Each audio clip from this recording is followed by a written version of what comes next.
Hey everyone, welcome to the mindofro page. Kamusta? Hola?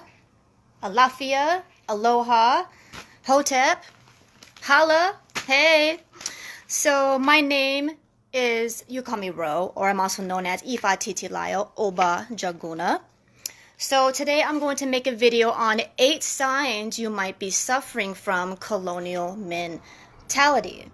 My last video I made was on toxic spirituality, so if you are interested in checking that video out or seeing more videos like this, don't forget to subscribe to my YouTube channel at mindofro and hit that notification bell so you'll be notified every time I have a new video. I also have a TikTok, an Instagram, a Twitter at mindofro, and I also have a business Facebook page at the mindofro and a Snapchat at littleroro253. So before I get started, I'm trying to start a new habit of blessing my videos before I begin. And the reason for that is to basically push away any trolls or negative energy being pushed my way.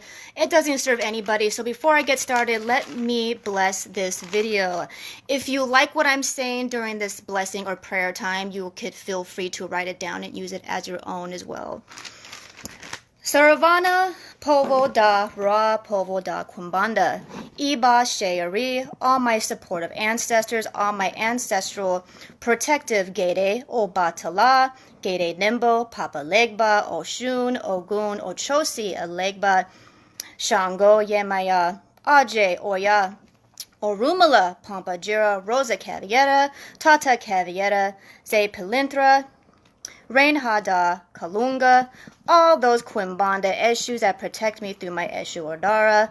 Also Omolu, Eshu Sete Pedras, Ankh Uchasineb Dua, Tep, Twamsunef, Neath, Hoppy, and Nephthys, Quamsunef and Cirket, Seti and Alset, Sobek and Pu, Ra, Sikr, Alsar, Geb, Hurakuti, Ma'at, Sekmet, Heteru, Nut, Haru, Meritziger. Eshu, don't confuse me, only confuse my enemies. I give thanks and praise to the ancestors, Eshus and Pampajiras, Orishas, and the Netaru for protecting my energy through this video. Negate death, negate sickness, negate legal problems, negate loss, negate envy, negate obstacles, negate overwhelming conditions, negate gossip, negate trolls. All negative energy attempted to be thrown at me through this video will suffer consequences.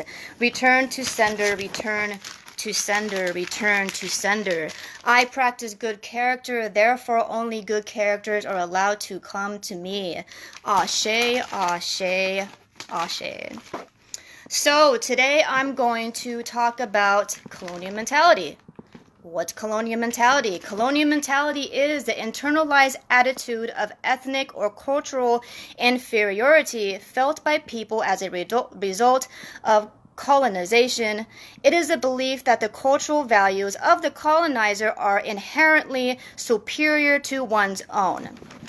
So what I'm going to do is give you some signs on some basically red flags if you are dealing with colonial mentality yourself.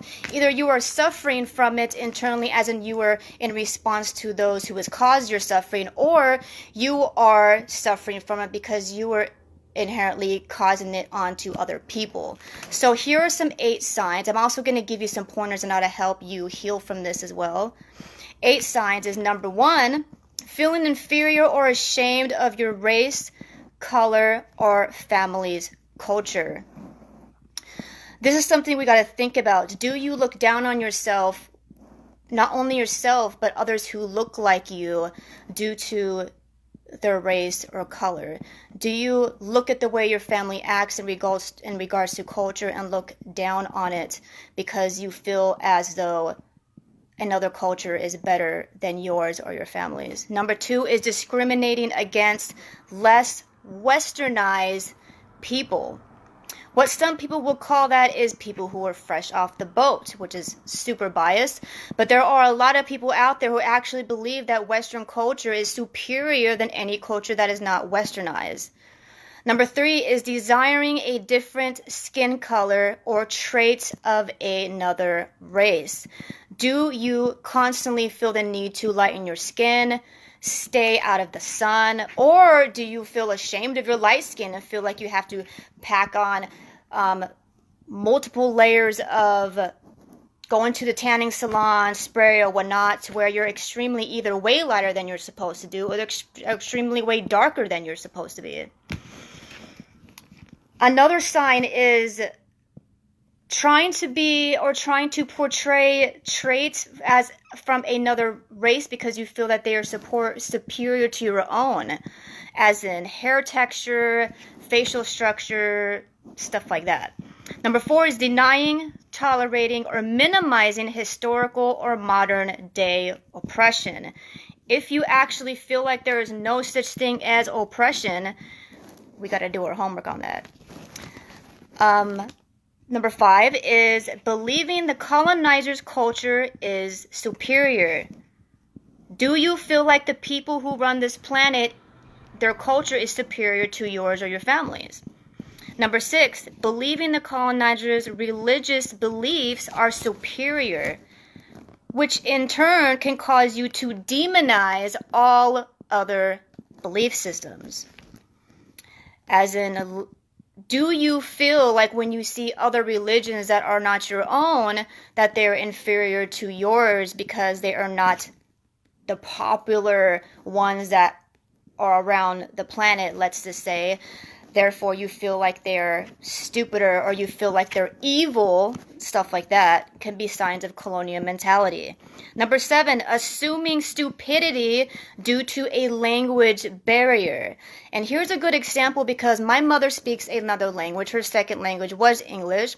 Something that I noticed is people talking really slow to somebody because they speak another language or assuming that they're stupid because the language they're speaking is with you. English, for example, is their second language. Like you hear somebody with another language and you start speaking really loud, like, do you want to buy this? That's very like belittling and stuff like that. That's a sign of colonial mentality. Number 8 is this is something we've been dealing with a lot across the globe right now, of all races. Number 8 is being overreactive, over emotional, overbearing, over argumentative, or over fearful due to another person's skin color. I know, that's like a whole lot of stuff I just listed. So now that you are very aware of what colonial mentality is, what do we do about it? So I'm going to give you a list of ways you could do to basically heal yourself from these self-sabotaging mindsets that tend to invade our headspace. So let's clear this out of our headspace by being mindful of ourselves and mindful of our colonial mentality. So number 1 is being able to self-practice love. I know this sounds really cliche, but one of the number 1 reasons why we deal with colonial mentality is because we have been conditioned to not practice self-love. Not only do we need to practice self-love, but we have to practice self-respect. Not only do we need to practice that with ourselves, but we also need to learn to respect other people's space as well. Because we are not going to be loved by anyone else more than we have the ability to be able to love ourselves. One of the major one thing that actually I just started practicing, I was practicing this before, but I recently started doing it this week. This is my first day. For the next 7 days, I'm going to do this practice. One way we could practice self-love is to do mirror work. Basically what that is standing in front of the mirror and saying wonderful things about ourselves. All those things that we feel insecure about ourselves, like maybe my hair isn't curly enough, or maybe my hair is too curly, or maybe my skin is too dark, or my skin is too light, or I'm not pretty, or I'm not handsome, or I'm too big, or I'm too small. Whatever the scenario is, to look in front of the mirror and be able to look at ourselves in our reflection and say positive things about ourselves. Because the reason why we have a lot of issues with other people is because we're reflecting our issues onto other people. So the best way to stop doing that is to be able to have a better reflection of ourselves. So that's why we do mirror work. A good example is basically looking in the mirror and saying, I am beautiful. I am handsome. I see myself clearly. I see the beauty in my life. I appreciate everything that I have. I appreciate my feet because they bring me to success. I appreciate my legs because they walk me to abundance. I appreciate my eyes because they see clearly and they see and they're intuitive and they see beauty in the world. I appreciate my ori, or my head, because it brings me knowledge, it brings me enlightenment, it brings me wisdom, etc., etc., etc. These are some things that we should be telling ourselves in the mirror, so we're not being over bombarded by negative thoughts that was embedded into our minds by colonial mentality, by our colonizers, or by the way we react due to our anger towards the colonizers, which does not serve us. It doesn't serve anybody. So it's always good to do mirror work, be able to look in the mirror and tell us how beautiful or how handsome and how wonderful and successful we are. Therefore, we could walk that path, because if we keep dwelling on the negative things that we were basically conditioned to believe, we end up creating it, because the thoughts will rewind in our head over and over and over again. I'm not this, or I'm not that, or I'm not good enough, or whatever, because our colonizers taught us that. Therefore, we will live that, and we will keep creating it into our life and creating it into existence. And the best way to get off of that is to be able to speak positive affirmations to ourselves. Number 2 is really being mindful of negative self-talk, and not only talk in judgment towards ourselves, but negative talk and judgment towards others. We all do this. I do it myself. This is something I need to be mindful of, is stop saying negative things about ourselves, even if we're doing it in a joking manner, like, oh, I'm stupid, I don't remember that because I'm stupid, or whatever, or I have a memory problem, or I do that because of this and this and that. When we speak those things in our life, when we say those things, we're creating it into existence. So we have to be really mindful of negative talk about ourselves on a regular basis. And the best way to stop doing these things, not only towards ourselves or towards others, the reason why we need to stop doing this to others, is because what we put out and what we give into the universe is what we will reflect back into our life. So the more we are not only respecting ourselves, but learning how to respect other people, we are going to get that same reflection back to us, because it's going to mirror our personal energy. So we got to be really mindful and catch ourselves if we're on the way to work and we keep saying bad things like, oh, I'm always going through this, or I'm always going through that, and blah. Well, you're going to manifest that into reality, because you just told yourself this is what you go through. When you wake up in the morning and say, I'm going to have a bad day because I woke up right before my alarm, that means I'm going to have a bad day. Therefore, you are going to have a bad day because you just told yourself, I'm going to have a bad day. So number 2 is really being mindful of our self-talk. What are the type of things you're really saying to yourself, not only out loud, but within your mind as well? We got to be mindful of the thoughts going through our mind, because our thoughts is what creates reality, because thoughts turn into actions, and our actions turn into our reality in our life. So we got to be mindful of the way we're speaking to people, the way we're speaking to ourselves, the way we think about ourselves, the way we think about other people.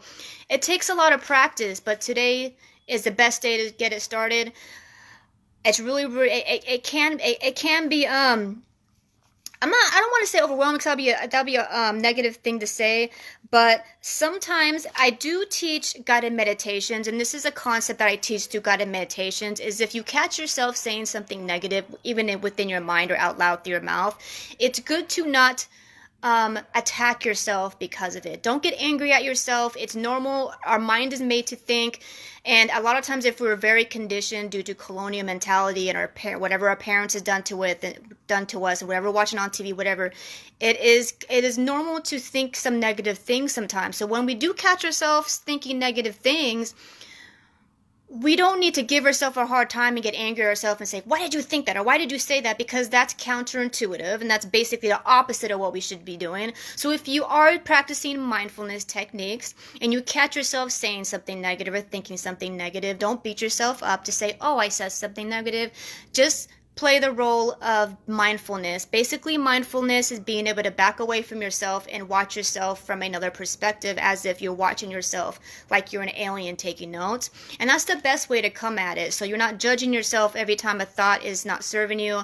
It's basically, it makes it a lot easier for you to watch your thoughts float by like clouds and say, okay, this doesn't serve me, I'm going to push that one away. Or this one does serve me, so I'm going to bring that one closer. And the best way to get into that really good habit is to, there's actually a lot of mindfulness videos you can find on YouTube, and just basically look up mindfulness guided meditations. Make sure you put guided meditations, because sometimes it might just be a tune for mindfulness, and it'll help you practice mindfulness techniques. It'll basically guide you with a voice on what to focus on, and internally and in your environment. It might tell you how to focus on your breathing, or focus on your thoughts, or focus on the temperature in the area and stuff like that. And basically what it does is get you in the habit of practicing mindfulness. So that is my second tip. My third one is stop loving others more than you love yourself. And that could actually go in a way, to opposite way too, of get off your pedestal. Basically, we got to stop thinking we're better than everybody else. So that goes both ways. One of my very, very favorite affirmations that I have been living by for years now is, I give and take in equal portions. So let me repeat, if you need to get a pen or paper, this is the best affirmation that has worked for me, is I give and take in equal portions. What this does, it teaches us that when we give too much to other people, when we value other people, this includes people who get very Hollywood eye struck. There's a lot of people out there who love Hollywood, who love Hollywood stars, and they're like, oh my God, this person this and this person that. When we value other people more than we value ourselves, this includes people who love Hollywood type of people, then we lose value for ourselves, because we're constantly trying to compare ourselves to the next person, compare ourselves to our neighbor, compare ourselves to all these people on TV. And a lot of that stuff is basically an illusion. You don't know what they're going through. You don't know how great or how not great they really, really are. Everything that you believe in another person that you personally really don't know is based off your illusion and your illusion only. So we got to be mindful of that. Going back to practicing mindfulness is not loving others more than we love ourselves, because when we love others more than ourselves, we devalue ourselves. And I know, as a person who's coming out of an abusive relationship a while back, that something that I've learned is when you love someone more than yourself, we start to feel really insecure within ourselves, because we're trying to seek validation or approval from other people. And when we're trying to seek validation and approval from other people, we start to lose everything that we really love for ourselves, because we're trying to copy the next person, or we're trying to impress the next person, and then we end up losing ourselves in those actions. So that's not good for us. It's not only good for us to love the next person more than us, but it's also not good for us to assume that we're better than the next person, because then we have our nose stuck in the air and we're like, oh, well, I'm better than this person, I'm better than that person. When we do that, we are actually resisting the ability to learn from other people, the ability to be able to have the doorways open to more opportunity within our life.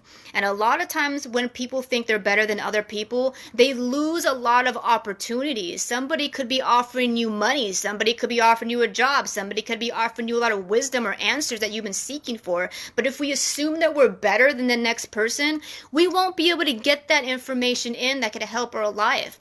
So it goes both ways. We can't love others more than we love ourselves. And we also got to get off our pedestal and assume that we're better than everybody else as well. I give and take in equal portions. Number 4 is do your historical homework, which means if you actually believe colonialism isn't that bad and it was a past and blah, blah, and it doesn't affect anything that happens today, or there's no oppression today, you got to really do your homework, because there is a lot of oppression, and anything that happens yesterday, especially at a very mass scale of the whole entire planet, or a whole entire race, or a whole entire land, it is going to affect the people of the land and the people of the culture and the people of that race for many, many many hundreds and hundreds of years, and we have to admit that, and we have to be mindful of what has happened on this planet and how it not only has happened prior to us being born, but how it has ricocheted into the reality that we live in right now. So the best way to get rid of the concept of minimizing or denying or tolerating historical or modern day oppression is being able to do our homework. It's really easy. We live in the day of knowledge. I mean, it's Google. There's plenty of books. You could even ask your family. What does your family know? What does your family, a lot of times your grandma, your great grandma could have a whole lot of information about what she went through or what your grandpa went through years ago during oppression or whatever else they've gone through. And sometimes it could be sometimes a lot of our grandmas or grandpas don't want to open up to it, but I mean, how would you know if you don't ask them? So the best way to be tolerant or to be mindful of everything that's happening right now is we got to be able to take that accountability, be able to take the actions and accountability to basically get off our butt and have the ability to open our mind up to wisdom and acknowledgement and enlightenment in regards to historical facts. So we keep trying to deny what has happened. There is that saying of when you do not know history, history will repeat itself. You are doomed to repeat the history. Therefore, this is why a lot of times if you look into the history of mankind, it keeps being repeated over and over and over again because the masses want to deny what has happened, and we think we could turn a blind eye and it doesn't affect us, but it does. So we got to stop. We got to be mindful of that, of what really affects us, not only historically, but what is happening in the day and age right now. So that being said, when I mentioned doing your homework, we got to be really mindful of how we do our homework as well. And the reason why I really want to bring this up is because I have been dealing with, a lot of people like myself has had to face a lot of trolls. I don't like to talk about a whole lot of negative things, but this is definitely something that needs to be spoken on, is if you come across some information online or in a book, you need to understand that there is a very fine line between truth and lies. A lot of things can be set up for a purpose to purposely sway you another direction, or because you're reading something that was written by a one-sided biased person. So we have to be really mindful of what we are reading, who we trust to read about, as in trust the writer. Do you trust these people who are making these websites? Do you trust the people who are writing these books? Do you trust the people who are making the news on the television and whatever else that you are seeking your information from? Do you really know these people's intention? Are you really mindful of it? If you do trust the source, you need to ask yourself, why do I trust the source? This is the best way to get away from false information, is learning how to open up our third eye. What that means is if you have a gut feeling that it doesn't feel right, then it's not right. And the best way to be able to know the difference between lies and truth is being able to open that third eye. And basically what that means is to be able to be in touch with your intuition, which is your gut feeling, which is basically your inner self or your higher self and your soul telling you this is not right. So please be mindful that there is a difference between intuition and fear. Because a lot of times the media and our colonizers will embed this energy of fear, and we can be stuck in this illusion that our fear is our intuition. So the difference between fear and intuition is fear makes you feel very uncomfortable. If you think about fear, it makes you feel like there's something being pressed down and you're like, oh, it feels really, really heavy. When it's intuition, even if it's a negative fact and you don't like it, you'll feel very like, oh my God, I've been totally feeling that, and I just need to clear. I can't believe that I just found it. Even if it is negative energy, you'll still have this lightful feeling like, oh my God, this is totally right. I knew it. I felt it. I felt it in my gut. I could have sworn this is what it was. That's what intuition feels like. So please do not mix up the feeling of fear and intuition. And do not only rely all your information on one source. Do not be a master Googler, which means a lot of stuff on Google can contradict a whole lot of historical books you could find in the library, or these other shops that have spiritual shops that have way more advanced books than you could find in the library, which I would advise to go to. that could contradict a lot of the stuff that you find on Google. And don't be the master YouTuber. I love YouTube because I am on YouTube, but please be mindful that there are a lot of ignorant people on YouTube. So please do not just believe everything that you see on YouTube. Do your homework and read your books. And open your third eye. That's all I'm going to say on that. Number 5 is get in touch with your roots. This is the best way to be able to get rid of colonial mentality, is to be able to get in touch with your roots, get in touch with where you came from, and actively practicing what your family practices.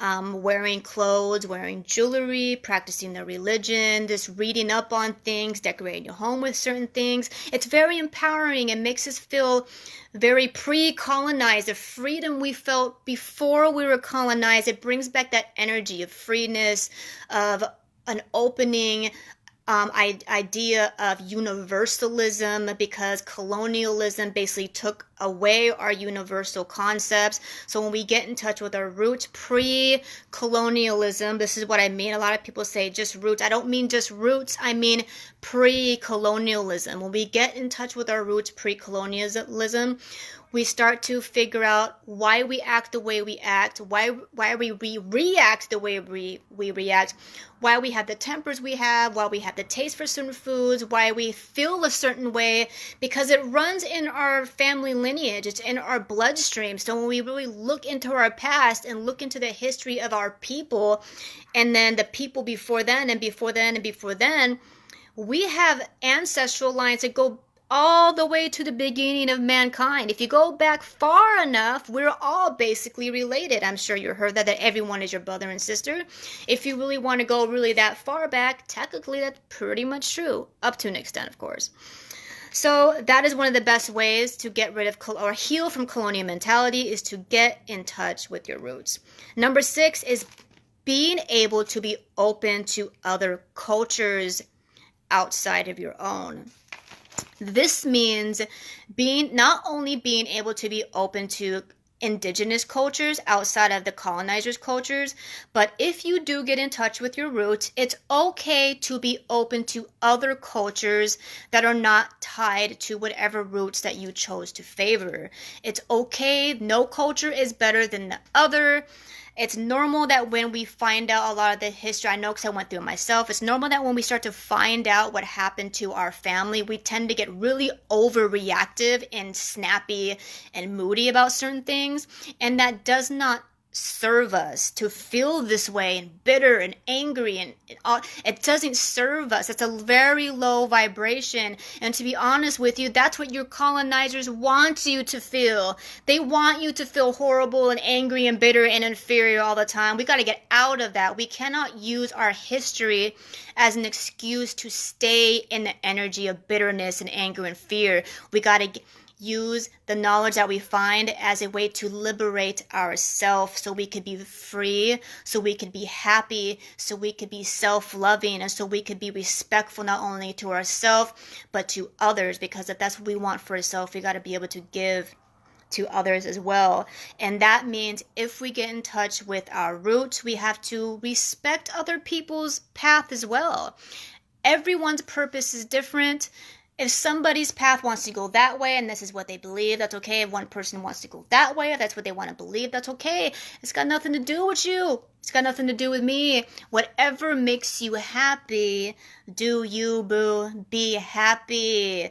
Because the idea of separation and division came from our colonizers. This is one thing that likes to drip into our finding ourself concept, find our culture, find something that resonates with us, find our roots and stuff like that. Something that colonizers like to do is divide and make us focus on differences constantly. Well, this is different for me, therefore I'm going to judge you and point fingers at you. And this is different for me, therefore this and that. We got to stop doing that. That came from our colonizers. That came from colonial mentality. That energy and mental thinking and emotional state came from our colonizers. So we got to get out of that. So when we learn to get in touch with ourselves, we learn to get in touch with our roots, and we learn to get in touch with our culture or our ancestors' culture, and then their answers and their answers and their answers' culture, whatever we need to do to find ourselves, to dig into ourselves that makes us happy, whatever resonates with us does not make law for everybody else, is what I'm saying. Is we have to be open to other people's culture. It is lovely and beautiful when we get in touch with our culture, but we can't let colonial mentality seep into that concept when we start to get in touch with our culture. We gotta just, we gotta just stay on our own path and stay on our way and allow ourselves to just be happy and allow other people to be happy as well. Even if we're so angry at dogma and Abrahamic religions and racism and biases and stuff like that, we can't dwell in it. It doesn't serve us. I'm not saying to deny it, because one of the key elements to healing is knowing our history. Know what happened on the planet. Know what happened to our family and our ancestors. Yes, we should know it. But should we dwell on it? Absolutely not. It is good to know about it, and it is good to grow from it and grow beyond it. So we could be happy, whole people. So we don't give birth and have our children repeat the same habits over and over and over again. It starts with us. So we cannot use one reason to be bitter and change it into another reason to be bitter. We got to heal all the bitterness. It doesn't matter what direction it's coming from. Give ourselves permission to be happy, whole people. The next one, number 7, is take ownership. We got to take ownership of the way we think, the way we act, and we can't always point it at our colonizers. As in, yes, they did a lot of crap shit to us. I mean, yes, they did. They absolutely did. But we have to honestly get to the point to where we start to do things in our life to bring us self-empowerment. It is our birthright to be happy, peaceful, whole, empowered people with nobody else's permission, without asking for anyone's permission, and with no apologies. It is our right to be able to do that. Therefore, we need to take ownership of that. Not saying to deny what has happened to us, not saying to deny what colonizers have done. I'm saying that we have to come to a point sometime in our life to where we could say, hey, I'm done suffering. I am ready to live. We have to get to that point. We cannot keep pointing fingers at other people and saying, oh, it's everybody else's fault and why I can't achieve any goals in my life. It's everybody else's fault and why I can't make money. Or it's everybody else's fault and why I'm bitter and angry and emotionally unstable. We can't keep doing that. We got to take ownership of the way we feel, the way we think, and the way we step out of life, the way every single day we put our foot out our front door, how we live our life that day. It's our responsibility. We got to do that. And this is something that I realized. This is a concept of self-victimization. Yes, we have been victimized. Absolutely, I do not deny that at all. Yes, we have a messed up system. Yes, we have a false education system. I know that. But we need to stop victimizing ourselves. I'm going to give you an example. Let's just say you get pulled over, but you have no tabs on your car. Some people would say, oh, I got pulled over because of the color of my skin. We have to take some ownership of our life. Yes, they have done some pretty biased things, but there are just some things we got to really take ownership of. You know what I'm saying? Like, if I decide to come home and trip out on my boyfriend or whatever, I'm not going to say, oh, it's my mom's fault because she taught me that way. Or it's my colonizer's fault because they destroyed my mother's family, or blah, blah, blah, blah, whatever. Yes, that's true, they did. But does it give me the right to take it out on everybody else? Does it make me a good person? Does it make me happy to use it as an excuse to not succeed in my life? These are things we need to take ownership of, is where is the line crossed between holding other people accountable for what they've done, but also holding ourselves accountable for what we are doing within our life as well. So the next one, number 8, is one of the most important ones, is to choose happiness. I don't know why my video thing's tripping a little bit. It's looking kind of like blurry a little bit. But this is going to be one of the most important steps, is to choose happiness. This is one thing that I realize is no matter what has happened to us, no matter what has happened to our ancestors, no matter what is happening in the world, no matter what negative stuff is going all over the internet, all over the TV, all over the podcast, no matter how negative your family is, your friends are, whatever it is, we have to look in the mirror and just say, you know what? I choose happiness.